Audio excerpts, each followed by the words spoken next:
Bonjour pour une vidéo qui va être super court. Donc, dans la dernière vidéo, on avait réussi là à finir le petit pop-up ici.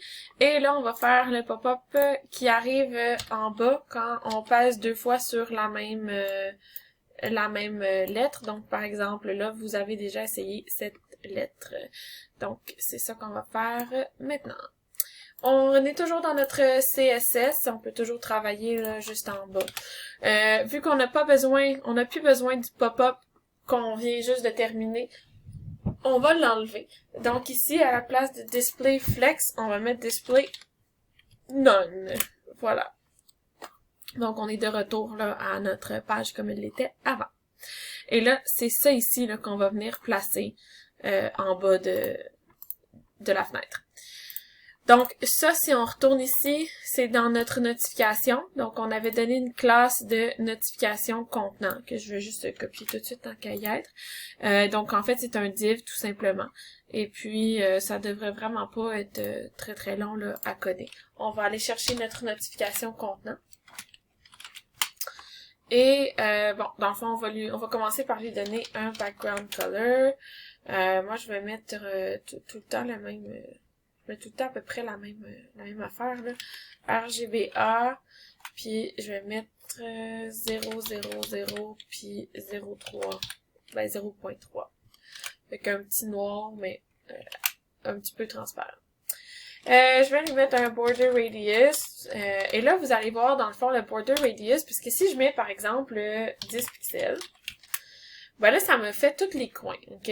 Mais si vous remarquez ici, mettons, quand il réapparaît, les deux coins en bas, ils n'ont pas de border radius, ok? Donc, on veut pas les quatre coins. Donc, on va y aller coin par coin. Fait que le premier, c'est, les deux premiers, c'est les coins d'en haut. Donc, les deux premiers, on va leur mettre 10 pixels. Puis les autres, je vais leur mettre 0. Et là, vous allez voir, justement, je viens d'enregistrer. Donc, mes deux coins en bas sont restés à aucune rondeur. Et mes deux coins en haut sont, tout d'un coup, là, arrondis. On va aussi rajouter un peu de padding parce que là, c'est tout coincé. Donc, on va mettre 15 pixels en haut en bas et 20 pixels sur le côté. Voilà. On va le positionner absolu parce que dans le fond, dans le fond, il est tout le temps à la même place. Hein, donc, on veut tout le temps qu'il soit en bas de l'écran. Donc, on veut tout le temps qu'il soit là. Donc, il va être positionné absolu dans l'écran au complet. Donc, position absolue. Et on va le mettre à bottom... Mettons qu'on le met à bottom 0. Bon, là, il est placé à bottom 0. La seule chose, c'est que quand vous voyez comme ça ici, il n'est pas là. Et là, si je pèse sur une touche, il apparaît.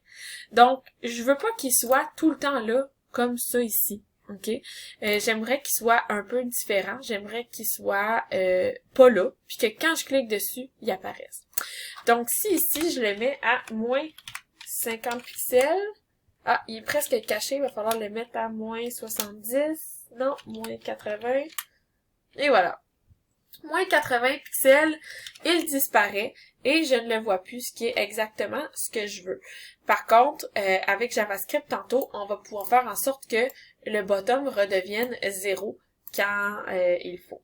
Et là, pour que ce soit beau, là, comme vous voyez, quand je clique sur il apparaît, il glisse, donc il fait pas juste apparaître et il vient puis il s'en va. On va lui rajouter une transition. Donc, on va y aller avec transition. Ça va faire que ça va être un peu plus smooth. Ça va pas juste être comme flashé sur la page. Transform. On va y aller avec 0.3. Avec un ease in and out. Ça veut juste dire ça va aller plus lentement au début puis à la fin du mouvement. C'est juste une sorte de mouvement dans le fond. Voilà. Et là, dans le fond, on n'a pas de transform, OK, encore. Donc, on a dit qu'on voulait une transition sur le transform, mais on n'a pas de transform. On a juste un bottom, OK? Fait que, ici, on va aller chercher une notification, parce que quand on va y aller avec, excusez-moi, je vous explique un peu tout croche, mais je me reprends. Donc, là, ici, on l'a positionné pour qu'il soit pas là. Avec JavaScript, ce qu'on va faire, c'est qu'on va rajouter une classe sur le contenant. Et puis, on va rajouter la classe affichée. Et là, on veut qu'il apparaisse. OK? Donc là, notre contenant, en général, de façon générale, il est comme ça.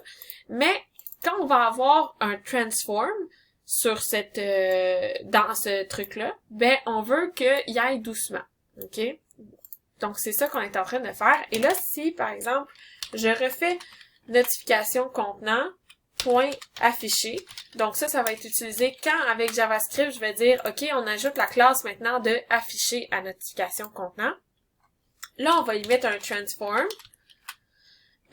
translate, donc on va le faire bouger, translate Y, et on va lui donner moins 80%, pas pourcent par contre, pixels, ok?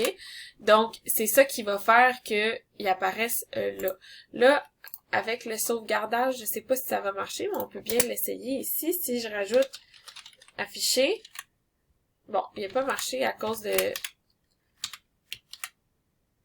que quand j'enregistre, ça prend une couple de secondes, puis là, c'est déjà fait. Mais si je le mets super lent, peut-être qu'on va pouvoir le voir. Fait que si à la place de 0.3, je le mets à 10 secondes, que là, ici, j'enlève ça.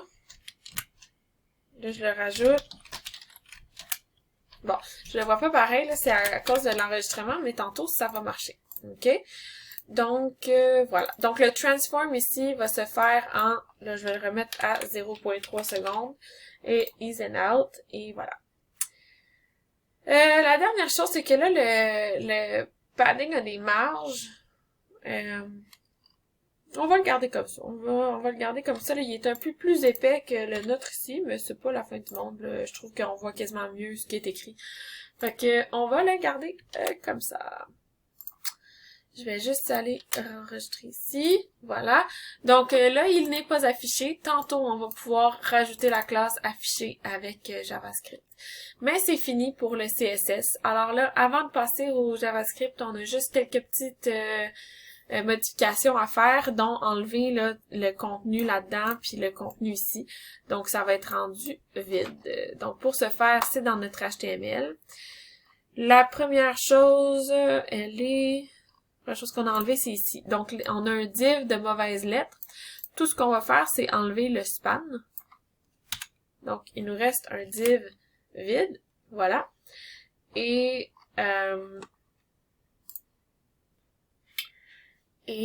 maintenant, ici, dans le div de mots, on va enlever toutes les spans qu'on a et le bonjour. Donc, on devrait avoir ici là, un div de classe mot, ID mot avec rien dedans. Et si j'enregistre, vous allez voir que ça aussi, ça va disparaître et tout le reste va être ajouté avec JavaScript. Donc, c'est tout pour ce petit vidéo. Je vous vois dans le prochain où on va commencer le JavaScript. Bye guys!